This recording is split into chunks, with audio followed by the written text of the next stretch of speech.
Sabi ni Ted Filon, nagpapapogi lamang daw si PBBM pero wala man daw natatapos. Wow, big word. Galing talaga sa'yo. Para ka rin si Noli de Castro no? Noon, ganyan din ang gawain ni Noli de Castro, batikos-batikos. Tumakbong vice-presidente, binoto, syempre, bida-bida sa kanyang programa. So, binoto, vice-presidente. Pagkaupo ng vice-presidente, walang nagawa, natapos ang 6 years. Yung PNR na sinasabi niya, na bubuhayin niya, wala. 10, kahit 10% wala pong natapos sa PN. Yun lang ang proyekto niya.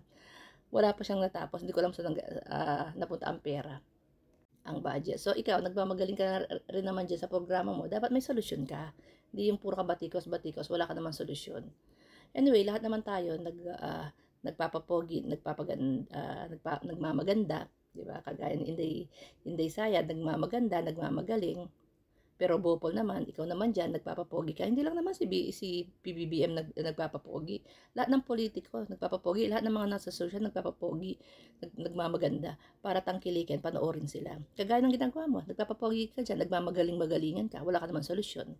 Iba yung nagpapapogi pero may nagagawa. Iba may nagpapapogi na puro pirma lang, press conference, tapos ipapasa na sa undersecretary, tsaka sa contractor, hindi na imo-monitor, hindi na babalikan kung ano anong nangyari sa proyekto. Yun yung mga nagpapapogi. Ang kay PBBM kasi, pinipirmahan niya, pinupuntahan niya, inaalam niya anong problema hanggang sa matapos.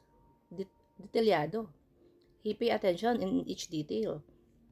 O sige, balikan natin yung mga nakaraang presidente, mga nagpapapogi. Hindi lang mga presidente kahit politiko, kagaya nga ni Noli de Castro, nagpapogi, o di ba? May nangyari ba sa PNR before?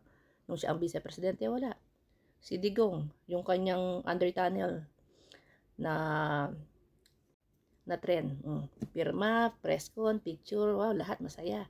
Ano nangyari? At umatras ang China. Hindi pinondohan. Humanap ba ng panibagong investor? Wala. Tenga lang. Hindi na humanap ng panibagong investor. Sino ang nagtuloy at humanap, nakipagkasundo, inayos uli para matuloy yan, si PBBM. Yung subway sa Manila, pirmado din yan ni Digong. Pero may natapos ba? Wala, puro signing, picture, breaking. Nauna pang bilhin yung yung cabin na mahigit 90. Hindi pa tapos ang release. Bumili na ng bagon yung cabin, mahigit 90. Lahat palyado. Lahat tumutulo. So, tama ba ang purchasing? O, diba? So, walang nangyari. Inabutan pa ni PBBM. Diba? Nakabili lang ng cabin. Walang release. Hindi ko alam bakit minadali ang pagbili ng cabin. Dahil siguro sa kickback, commission, diba?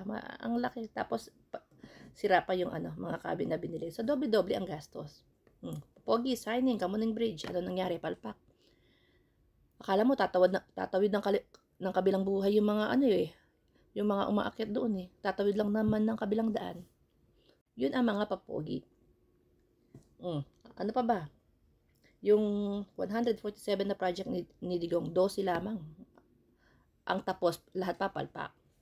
147 ang project ha. Pirma, lahat masaya. Pirma, press conference, picture. 147 na project in 6 years. 12 lamang ang nagawa. Uumpisan natin. Yung sa Davao, sa tunnel, hindi natuloy dahil umatras ang China. Si PBBM ang nagtuloy. Yung kanyang subway na hindi rin naman groundbreaking lamang. Signing, picture, press conference, groundbreaking, wala rin. Diba? Si PBBM din ang nagtuloy. Yung Isabela Bridge, 1 taon pa lang gumuho. Yung mga tulay sa Davao, umulan lamang mga nagsiguhuan. Bakit? Dahil sa substandard. Di man na yan. Yung mga pabahay niya na walang hospital, walang school, pero may COVID court. Diba? Yung kanyang hospital na pinatayo doon sa isang province na poste lamang po. So ngayon, ginawa na lang siyang health center, ang tabing mga kumot-kumot. 7 na yan. Yung 5, kayo na magdagdag doon sa 5. Yung iba dyan, ang tumapos na si PBBM. So, yun ang papogi, di ba? Itong kay PBBM, sinasabi mo, nagpapapogi, walang naitulong sa agrikultura. Hindi siya nagpapapogi kasi obligado pag umaalis siya, nandyan ang social media, nandyan ang mga cameraman. Nire-report kung ano yung ginagawa niya, yung mga nangyayari. Kulang pa nga yan kasi hindi naman siya nagbabayad ng mga vloggers. Kagaya sa amin. Hindi kagaya ng iba, may pumupondo na China. Kaya, di ba? Kaliwat kanan ang vlogging, ang mga magagandang image. Kay PBBM hindi eh. Budget lang talaga ng opisina niya. Sabi mo walang nagagawa. Unang-unang ginawa ni PBBM nung umupo siya, kinausap niya ang magsasaka kung anong problema. So yung hinanaing nila, nalaman niya, ang problema nila yung pagbabayad ng kanilang amortization, yung utang nila, at yung titulo. Yun ang una niyang ginawa, binura niya lahat ng utang, ibinigay niya ang titulo, nagbigay ng mga titulo na mudmud. Pagkatapos, nagbigay ng mga makinarya, binhi, nagpagawa ng mga solar panel para sa water irrigation.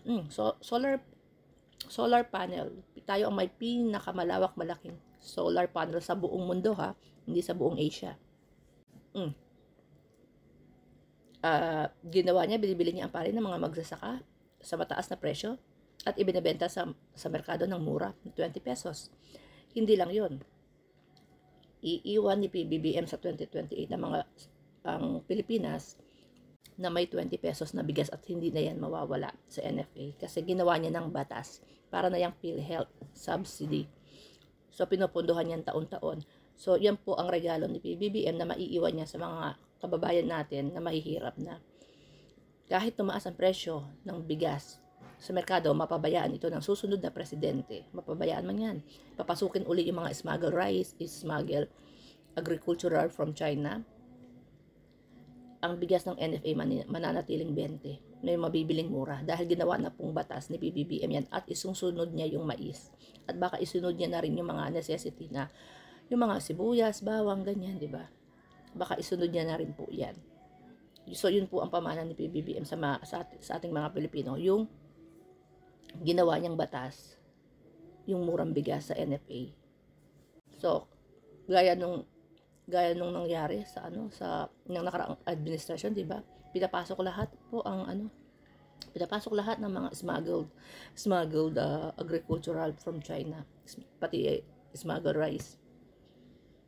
Kaya po kawawa talaga ang mga magsasaka natin, ang mga farmers natin that time. So ngayon, sa susunod na presidente, kahit papasukin ulit nila yung mga smuggle na yan, hindi na magbabago ang presyo ng bigas ng NFA. Magbago man sa merkado yung mga ini-import nila, pero ang NFA nandiyan po yan every year, pinopondohan po yan. Sinabatas na po yan ng PBBM. Yung palang napakalaking tulong na. Kaya ano yung sinasabi mo? Ted Filon, di ba? Papoto, hindi. Si PBBM, he pay attention in each detail. Sabi ko nga. Sunog sa Quezon City, doon saan ba yun? Sa school, o di ba? Pinuntahan niya mismo. Gusto niya malaman ano ang sitwasyon, ano ang tulong na kailangan, ano ang plano, ano pa yung kailangan ng mga teachers. Kinausap niya ang school, di ba? Kung gaano kalaki yung pinsala para walang nasasayang na pera kagaya nung nangyari sa Kamuning Bridge o ngayon gigibain. Ayusin. So, double gastos. Yung ginawa niya sa Marawi General Hospital, diba, 2017, binomba yan. O ngayon, 2023, inumpisahan, 2025, ngayon July, tapos na. 2 years lang, 300 million lamang ang nagastos. Mas mahal pa yung Isabela Bridge, nasa 600 million. Pero tamo ha, 300 million in 2 years natapos kasi nakafocus si PBBM. Hindi yan, papogi mula sa wards, sa nurse room, sa admin offices, sa mga x-ray, radiologist room, lahat yan. Binusisi niya yung construction. Pinush niya. Hindi lang basta ibinigay sa undersecretary, ay ayusin mo yan, ipagawa yan, pinirmahan niya lang, or tapos ibinigay na sa contractor. Hindi.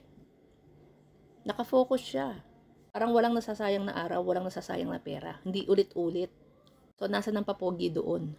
Kita mo ba yung North EDSA ngayon? Para ka nasa ibang bansa. Yung bus from Terminal 1, Terminal 2, Terminal 3, papuntang Cavite, 200 pesos na lang. Kung galing kang ibang bansa, di ba? Dala-dala mo lahat ng bagahe mo. Walang hassle. Napakaganda ng programa ni BBM kasi nasa puso niya yung ano yung pagsisilbi. Yun yung gustong iwan niya.